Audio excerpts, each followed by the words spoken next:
जानिए कब पड़ेगा सावन का पहला सोमवार एवं पूजा विधि। भगवान शिव का सबसे प्रिय महीना सावन बहुत ही जल्द शुरू होने वाला है। हिंदू धर्म में श्रवण मास का सबसे विशेष स्थान होता है। इस माह में हर दिन बड़े ही भक्ति भाव से भगवान शिव और माता पार्वती की पूजा अर्चना की जाती है। सावन महीने में भगवान शिव का जलाभिषेक और कांवड़ यात्राएं निकाली जाती हैं। ऐसी मान्यता है कि सावन का महीना भगवान शिव को सबसे अधिक प्रिय होता है और इस माह शिव आराधना करने से सभी तरह के सुखों की प्राप्ति होती है। सावन के महीने में आने वाले सभी सोमवार का विशेष महत्व होता है। तो आइए जानते हैं इस साल सावन का महीना कब से शुरू हो रहा है। इस साल सावन का पहला सोमवार कब पड़ेगा तथा अन्य सोमवार की तिथियां कब कब होंगी और जानते हैं कि पूजा के बारे में। सावन माह कब से कब तक है। वैदिक पंचांग के अनुसार इस साल सावन के पवित्र महीने की शुरुआत सोमवार के दिन से हो रही है, अर्थात सोमवार का दिन भोलेनाथ का दिन होता है। सोमवार के दिन से शुरुआत होने की वजह से इस बार सावन के सभी सोमवारों की महत्वता कई गुना बढ़ जाती है। सावन का पहला सोमवार 22 जुलाई से आरंभ हो रहा है और इसका समापन सावन के आखिरी सोमवार 10 अगस्त के दिन श्रवण मास की पूर्णिमा पर होगा। आइए जानते हैं 2024 में सावन माह की शिवरात्रि कब होगी। सावन के महीने में पड़ने वाली शिवरात्रि का विशेष महत्व होता है। वैदिक पंचांग के अनुसार इस साल सावन मास की शिवरात्रि 2 अगस्त को है।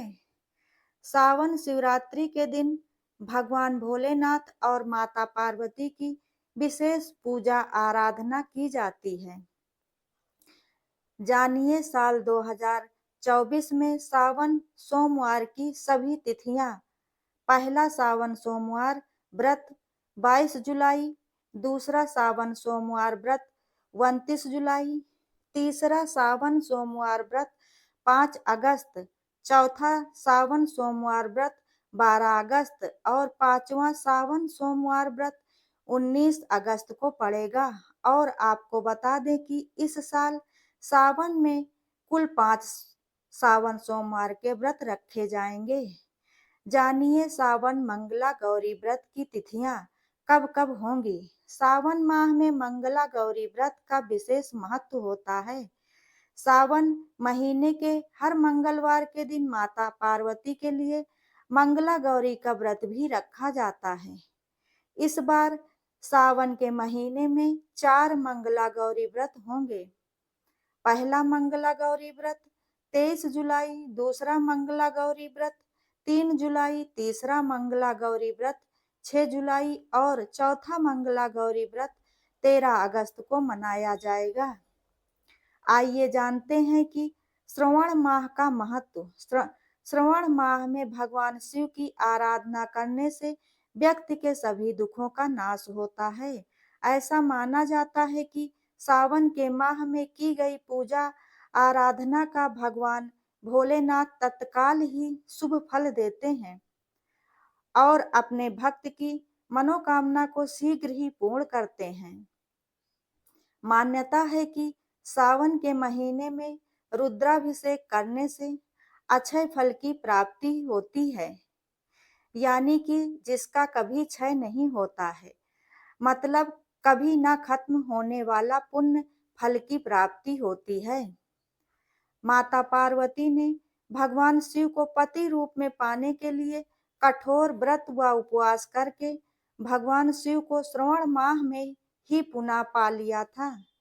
सावन माह में भगवान शिव की भक्ति पूर्वक आराधना करने से सभी मनोकामनाएं शीघ्र ही पूर्ण होती हैं। श्रवण माह में शिव भक्तों को ज्योतिर्लिंगों का दर्शन एवं जलाभिषेक करने से अश्वमेध यज्ञ के समान फल की प्राप्ति होती है। जानिए शिवलिंग पर जल चढ़ाते समय पूजा विधि के नियम। सावन के महीने में शिवलिंग पर जल या दूध चढ़ाना बहुत ही फलदायी माना जाता है, लेकिन शिवलिंग पर जल या दूध चढ़ाने से पहले पात्र के बारे में जरूर सोच लें। भगवान शिव को स्टील, कांच या लोहे के पात्र से कभी भी जल नहीं चढ़ाना चाहिए।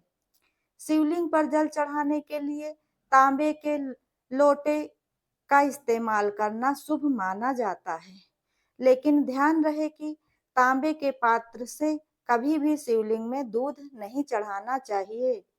दूध चढ़ाने के लिए आप स्टील या मिट्टी का पात्र भी ले सकते हैं। शिवलिंग पर दूध अर्पित करने के लिए तांबे के पात्र का बिल्कुल भी इस्तेमाल ना करें। जानिए बेलपत्र चढ़ाने के नियम। भगवान शिव की पूजा में चढ़ाए जाने वाले बेलपत्र को सोमवार के दिन नहीं तोड़ा जाता है। बेलपत्र को प्रदोष के दिन भी नहीं तोड़ा जाता है। ऐसे में बेलपत्र एक दिन पहले ही तोड़कर घर में किसी शुद्ध स्थान पर रख लें। शिवलिंग पर बेलपत्र चढ़ाने से पहले यह देख लें कि बेलपत्र कहीं से कटी फटी तो नहीं है, यानी कि बेलपत्र कहीं से भी खंडित नहीं होना चाहिए। अखंडित बेलपत्र ही भगवान शिव को अर्पण किया जाता है। बेलपत्र बिल्कुल भी कटा फटा या कीड़े लगा हुआ नहीं होना चाहिए। इस बात का विशेष ध्यान रखना चाहिए। ध्यान रहे कि बेलपत्र में केवल 3 पत्तियां होनी चाहिए। 3 से कम वाली पत्तियों वाला बेलपत्र भगवान को अर्पण नहीं करना चाहिए। कभी-कभी सौभाग्य से 4 या 5 पत्तियों वाला बेलपत्र भी प्राप्त हो जाता है, तो यह भी भगवान भोलेनाथ को चढ़ाना बहुत ही फलदायी और शुभदायी माना जाता है।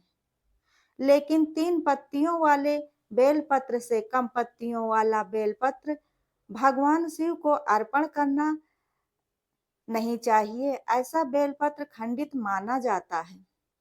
बेलपत्र चढ़ाने के नियम।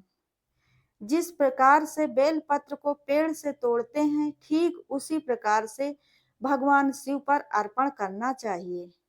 बेलपत्र चढ़ाते समय ध्यान रहे कि बेलपत्र की चिकनी वाली परत शिवलिंग पर होनी चाहिए और डंठल का मुंह आपकी तरफ होना चाहिए और बेलपत्र की डंठल को शिवलिंग पर चढ़ाने से पहले ही तोड़ लें। डंठल तोड़ने के लिए हाथों की उंगलियों का ही इस्तेमाल करना चाहिए। कभी भी कैंची या चाकू से डंठल को नहीं तोड़ना चाहिए या काटना चाहिए। सावन में महादेव को क्या अर्पित करें?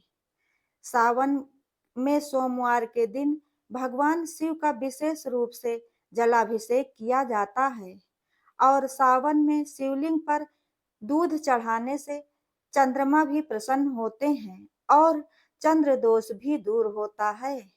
इस दिन भूल कर भी शिव जी की पूजा में तुलसी के पत्ते, सिंदूर, रोली आदि ना चढ़ाएं और ना ही उनकी पूजा करते समय शंख से जल या दूध चढ़ाएं। भगवान शिव की पूजा में शंख का प्रयोग वर्जित माना गया है। भगवान शिव जी को सफेद या पीला चंदन लगा सकते हैं, लेकिन सफेद चंदन भगवान शिव को अति प्रिय है।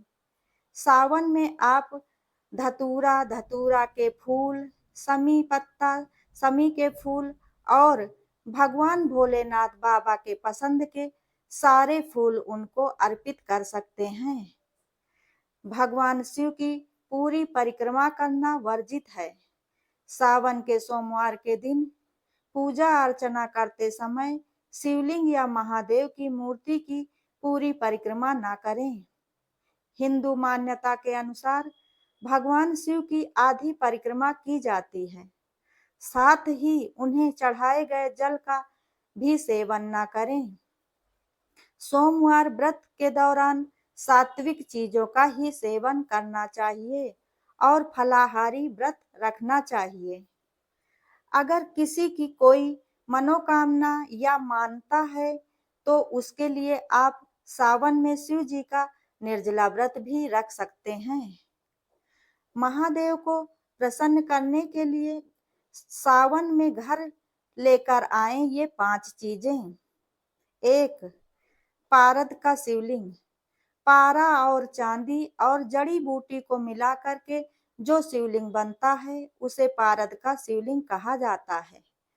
पारद के शिवलिंग को इस सावन अपने घर जरूर लाएं।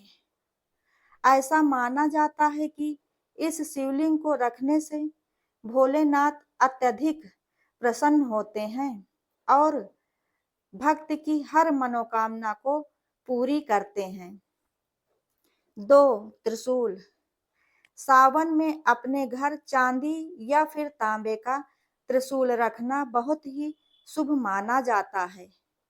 ऐसा माना गया है कि भोलेनाथ का त्रिशूल आपकी रक्षा करता है तथा आपका और आपके पूरे परिवार को बुरी शक्तियों से दूर रखता है। तो आप सावन के महीने में अपने घर त्रिशूल अवश्य ले आएं। 3. रुद्राक्ष। सावन के पावन महीने में रुद्राक्ष को घर लाना बेहद ही शुभ माना गया है।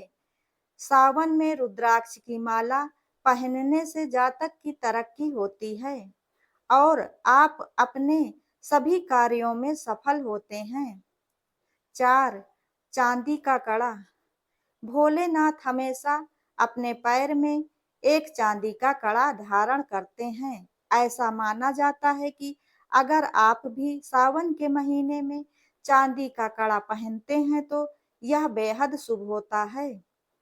5. गंगा जल। सावन के महीने में अपने घर गंगा जल लाना बेहद ही शुभ माना जाता है। ऐसा माना गया है कि सावन के महीने पहले दिन या सोमवार के दिन घर में गंगा जल लाने और रसोई घर में रखने से घर में सुख समृद्धि आती है। सावन का महीना पूरी तरह से महादेव की भक्ति में लीन होने का महीना है। आप सावन की तैयारी ऐसे करेंगे तो आपका जीवन धन्य हो जाएगा। दोस्तों, अगर आप लोगों को यह वीडियो पसंद आया हो तो मेरे द्वारा वीडियो में दी गई ये जानकारी अगर आप लोगों को पसंद आई हो तो वीडियो को लाइक, शेयर, कमेंट जरूर करें और ऐसी ही ज्ञानवर्धक और धार्मिक जानकारियों और कथा कहानियों के लिए चैनल को सब्सक्राइब करें। वीडियो अंत तक देखने के लिए धन्यवाद।